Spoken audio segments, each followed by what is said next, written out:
Hey everyone, you're watching part 2 of the series on setting up the ANJ-6200-48PL inverter. Part 1 was introductory. We covered how to get into the menu and how to navigate through it. If you haven't seen it yet, the link is up top. Today we're going inside and going through the first group of settings, the F0 menu. There are 13 items here. Most of them you set once during the initial startup and then never touch again. But knowing what's there and why is a must. Some of these items directly affect the reliability and safety of the entire system. This video is aimed primarily at beginners. I'll be explaining things as simply as possible, without any fluff.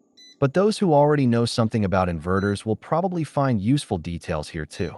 Things the manual doesn't explain very clearly. Alright, let's get into it.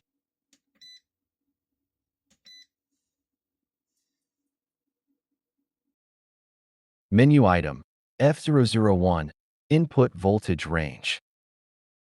The first item, and one of the most important in the entire menu. This is what determines at what voltage the inverter considers the grid to be normal and stays connected to it. If the voltage goes outside the set range, the inverter disconnects from the grid and switches to battery or solar panels. There are 3 options to choose from. The first, APL. That's short for appliances. The range here is wide, from 90 to 280 volts. Even if the grid drops to 100 or 120 volts, the inverter keeps working with it and doesn't unnecessarily switch over to battery. For an unstable grid, this is the best choice. The second option, UPS. The range is narrower here, from 170 to 280 volts. If the voltage drops below 170, the inverter immediately disconnects from the grid and switches to battery or solar.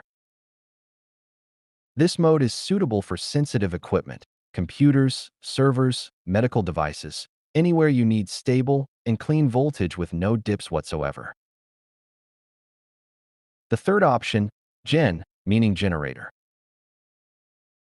The range here is the same as UPS, 170 to 280 volts, but the operating algorithm is adapted for the unstable frequency of a generator.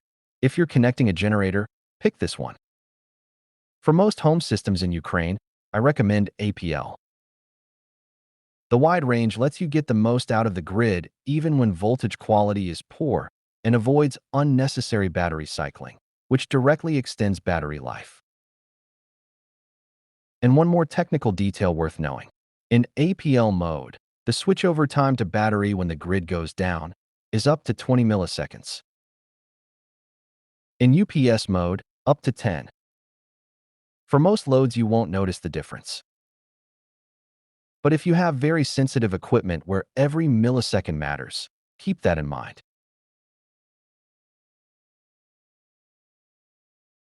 F002 Energy Saving Mode. This item determines how the inverter behaves under very low or zero load. In other words, when nothing is consuming power. The SDS option means disabled, and this is the default value. The inverter always keeps the output active, regardless of how much the connected devices are currently consuming. Standard behavior, and for most systems, the right choice. The SEN option means enabled. In this mode, the inverter shuts off the output if the load is very small or zero at all. As soon as it detects a consumer, it resumes operation. In theory, this would save 10 to 20 watts in standby mode. Generally, everyone recommends leaving it at SDS.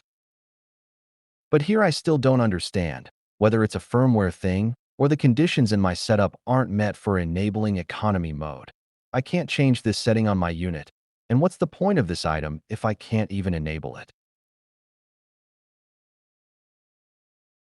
F003, F004, and F005, Protection and Auto Restart. 3 items in a row, and all three are about how the inverter behaves during abnormal situations. Let's go through them together because they're logically connected. F003, this is bypass on overload. Imagine this situation. The system is running on battery. Someone turns on a powerful appliance, and the load exceeds what the inverter can handle. What should it do? If bypass enable is set, and this is the default value, the inverter switches to direct power from the grid.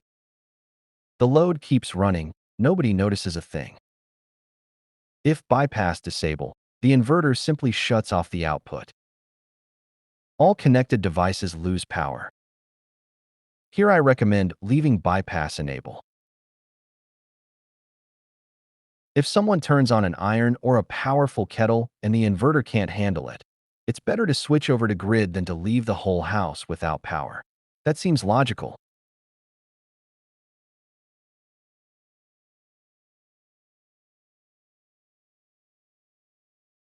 F004, auto restart after overload. After the overload protection has triggered, should the inverter recover automatically or wait for you to restart it manually? Restart enable, automatic recovery, and that's the right behavior for systems without constant supervision. If the overload is gone, the system comes back on its own. F005, same thing, but for thermal protection this time. If the inverter overheated and the protection triggered, after cooling down it will automatically resume operation with restart enable. And here's an important note. If the inverter overheats regularly, that's not a settings issue. It's either a ventilation problem or excessive load. Check the installation conditions, and first of all, make sure the side ventilation grills aren't blocked by anything. We talked about that back in the first video. Menu item, F006, auto bypass.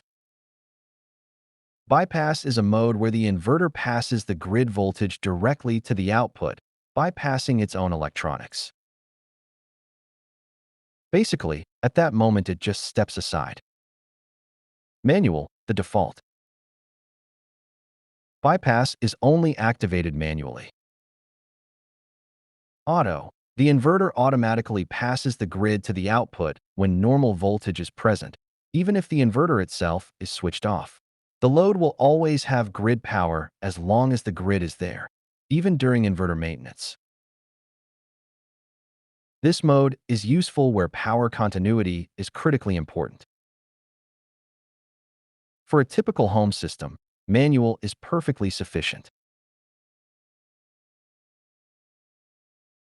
F007 and F008, display and backlight. Two simple but handy items. F007, auto return to the main screen. The return to default option means that after 1 minute without pressing any buttons, the display will go back to the main screen on its own. Stay at latest screen.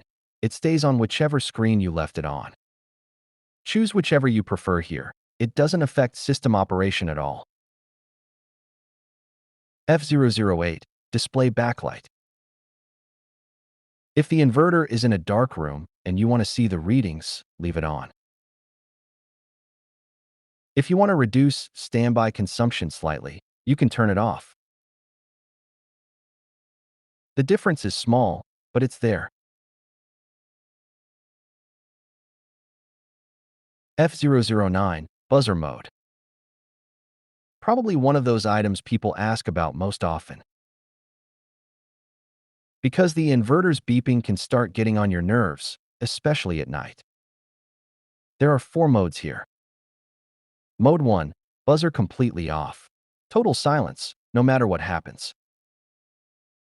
Mode 2, signal on source switching plus warnings plus faults. Meaning every time the inverter switches between grid, solar, and battery, it beeps. During the day, this can happen dozens of times.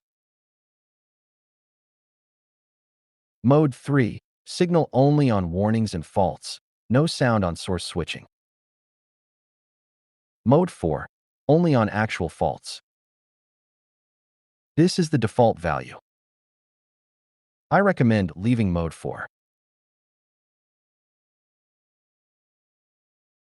You'll know about real problems, but the inverter won't beep every time a cloud covers the sun and it switches to grid. It's worth it.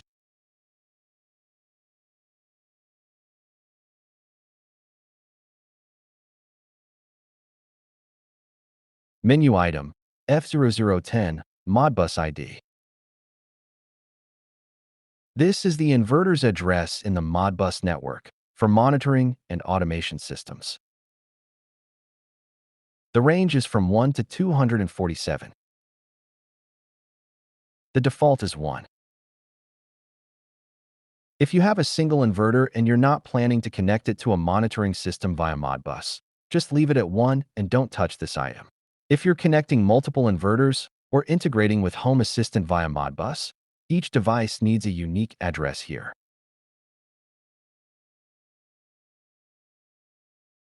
F012 External CT Sensor.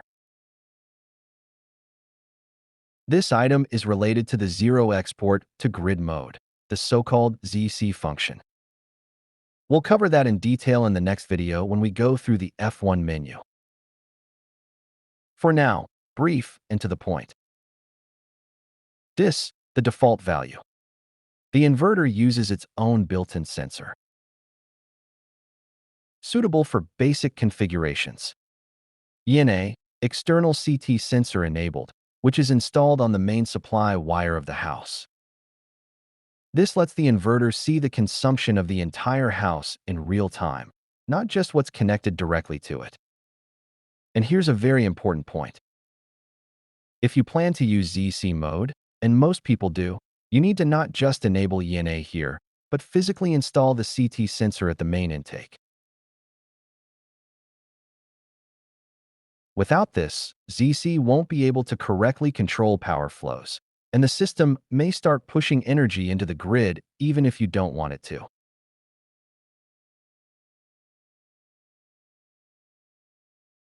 Menu item F013 CT Error Compensation.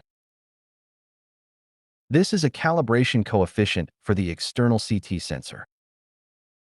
The range is from 0 to 200. A value of 100 is the neutral position, no correction at all. Setting it below 100 reduces the readings. Above 100 increases them. This item is only needed in one case. If you've measured the actual current with a separate instrument and found a noticeable discrepancy with what the sensor shows, then you fine-tune the coefficient to match your configuration. On initial setup, just leave it at 100 and don't think about this item again. F015 Islanding Detection. This item is not in the manual.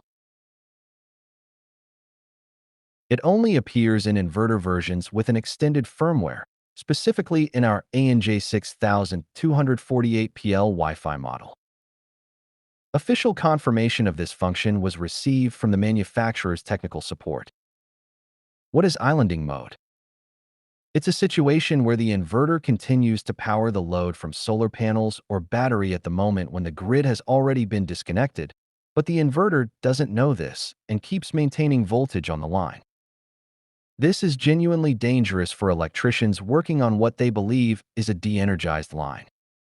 It's pretty clear why that's a problem. The islanding detection function is a protection against exactly this situation. The inverter continuously analyzes grid parameters and upon detecting islanding, automatically disconnects from it. The dis option, disabled. Only set this if the system is operating exclusively in OFF grid mode, with no connection to the utility grid whatsoever. The ENA option, enabled. Detection is active, protection is working. Recommended for all grid-connected systems, especially if the F1 menu has cell mode or ZC selected. Manufacturer recommendation. If there's a grid connection, set ENA. Always.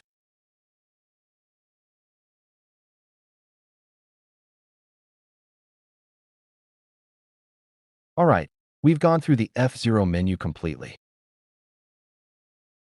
Let's do a quick summary. What to set and how for a typical home system. F001-APL. Wide range, best for an unstable grid. F002-SDS. Economy mode off, safer for most configurations. F003, bypass enable. Bypass on overload is active. F004 and F005, restart enable on both. Auto restart after overload and overheating. F006, manual. Bypass is manual, default. F009, mode 4. Buzzer only on actual faults. F012, ENA, but only if the CT sensor is physically installed and you're using ZC mode. F015, ENA. Islanding protection enabled. Everything else, leave at default. That's more than enough to get started. In the next video, the F1 menu. That's possibly the most important setting in the entire inverter, power priorities, and operating modes. That's where it gets decided where your house draws energy from and how it's distributed between the grid, solar, and battery. Don't miss it.